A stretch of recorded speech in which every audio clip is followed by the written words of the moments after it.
लेकिन भारत ने हुंकार भरी है, भारत ने पाकिस्तान को चेतावनी दी, तो अमेरिका में क्या कुछ कहा जा रहा है उसको लेकर भी पाकिस्तान में डर बना हुआ है, क्योंकि अमेरिका नाराज हो गया है और यह साफ हो गया कि आने वाले समय में अमेरिका की ओर से भी पाकिस्तान पर गाज गिरेगी। ऐसा क्यों? क्योंकि पूर्व अमेरिकी रक्षा अधिकारी माइकल रूबिन ने एक बयान दिया है जिससे पाकिस्तान और ज्यादा डर गया है। अमेरिका को एक ही प्रतिक्रिया देनी चाहिए, यह माइकल रूबिन का कहना है। क्या प्रतिक्रिया देनी चाहिए? पाकिस्तान को आतंकवाद प्रायोजक देश घोषित कर देना चाहिए। हालांकि अमेरिका पाकिस्तान को सबसे खतरनाक देश पहले ही बता चुका है। आसिम मुनीर को आतंकवादी घोषित करना चाहिए, बहुत बड़ा बयान दिया गया है माइकल रूबिन की ओर से कि आसिम मुनीर को ही आतंकवादी घोषित कर दिया जाए। उन्होंने यहां तक कहा है कि आप सुअर पर लिपस्टिक लगा सकते हैं लेकिन वो फिर भी सुअर ही रहेगा। यानी ये मुनीर के लिए और पाकिस्तान के लिए ऐसे शब्दों का इस्तेमाल किया गया है। जैसे बिल क्लिंटन के दौरे पर आतंकी हमला हुआ था, वैसे ही जेडी वेंस के भारत दौरे पर यह हमला हुआ है। यानी एक नैरेटिव सेट करने की कोशिश की गई है पाकिस्तान की ओर से, डराने की कोशिश की गई है कश्मीर को लेकर, लेकिन ऐसा कुछ भी नहीं है। वहीं इस बीच पाकिस्तान के पत्रकारों के दावे भी सामने आ रहे हैं। पाकिस्तान के पत्रकार भी आसिम मुनीर पर बड़ा आरोप लगा रहे हैं। केवल भारत अमेरिका नहीं बल्कि अब पाकिस्तान से भी पाकिस्तान के खिलाफ आवाज उठ रही है। पाकिस्तान के सेना प्रमुख के खिलाफ आवाज उठ रही है। पाकिस्तानी जर्नलिस्ट ही सीधे सीधे आसिम मुनीर को कटघरे में खड़ा कर रहे हैं और उन पर आरोप लगा रहे हैं।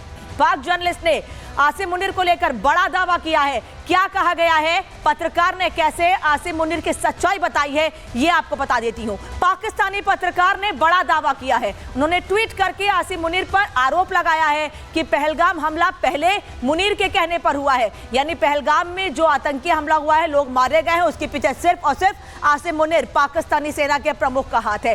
कई वरिष्ठ अधिकारियों ने यह बात ऑफ द रिकॉर्ड भी कही है। मुनीर ने पहले भड़काऊ बयान दिया और फिर उसके बाद वहां पर यानी भारत में पहलगाम में हमला करवाया गया। मुनीर की इस गलती का खामियाजा अब पाकिस्तानी भुगतेंगे। आदिल की पोस्ट इमरान की पार्टी भी शेयर कर रही है। यानी इमरान खान की पार्टी भी यह समझ रही है कि आसिम मुनीर ही वो शख्स है जिसने पाकिस्तान के लोगों के लिए मुश्किल खड़ी की है और पहलगाम में लोगों को मरवाया है अपने बयानों के जरिए। और सुमित इस वक्त हमारे साथ जुड़े हुए हैं पहलगाम से ही। सुमित, अब पाकिस्तान में भी इस बात को लेकर गुस्सा दिख रहा है कि कैसे आसिम मुनीर पाकिस्तान के लोगों के लिए मुश्किलें खड़ी कर रहे हैं और भारत ने जो फैसले लिए हैं उसका सबसे ज्यादा नुकसान पाकिस्तान के लोगों को होगा।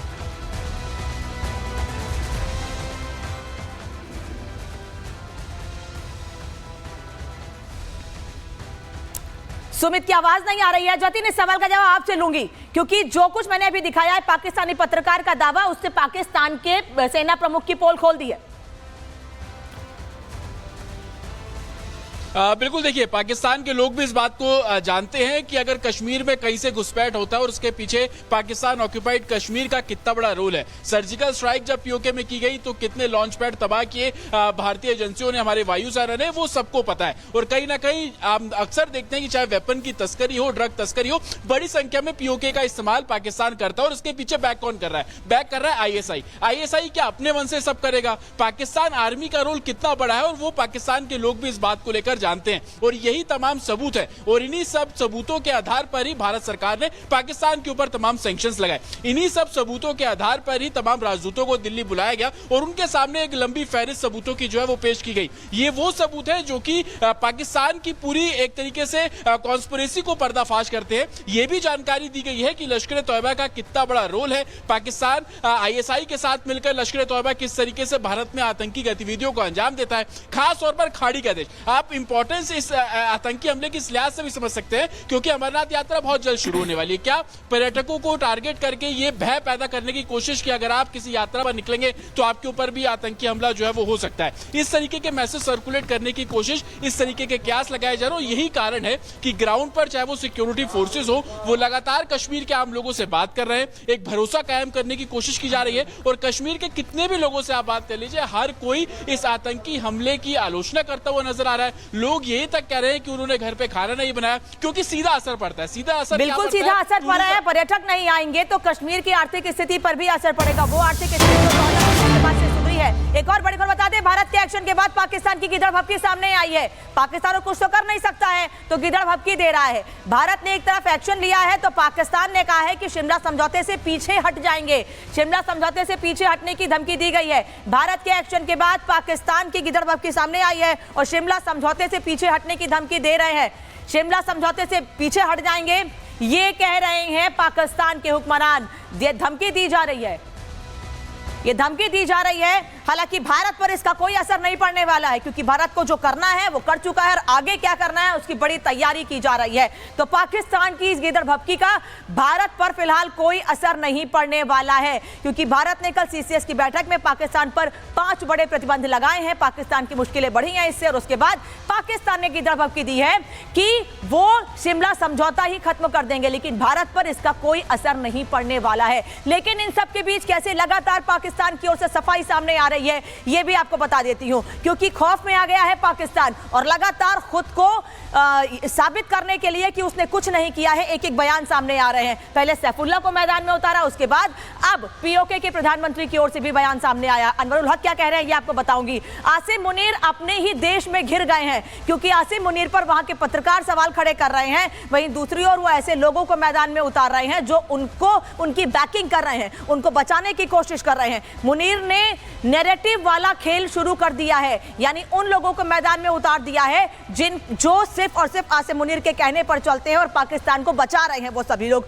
पीओके की कठपुतली पीएम को आगे कर दिया गया है। अनवरुल हक जिनकी बात मैंने की है वो ये कह रहे हैं कि आतंकी कमांडरों से जो बयान दिलवाया जा रहा है उसमें क्या कुछ कहा जा रहा है ये आपको बताती हूं। पाकिस्तान के मंत्री जहर उगल रहे हैं, एक तरफ पाकिस्तान के मंत्री जहर उगल रहे हैं, वहीं पाकिस्तान के पत्रकार ही आसिम मुनीर की पोल खोल रहे हैं और अब आसिम मुनीर सैफुल्लाह जैसे आतंकी आका को और वहीं दूसरी ओर पीओके के प्रधानमंत्री अनवरुल हक को आगे कर रहे हैं। उन्होंने क्या कहा है आसिम मुनीर के बचाव में सुन लीजिए।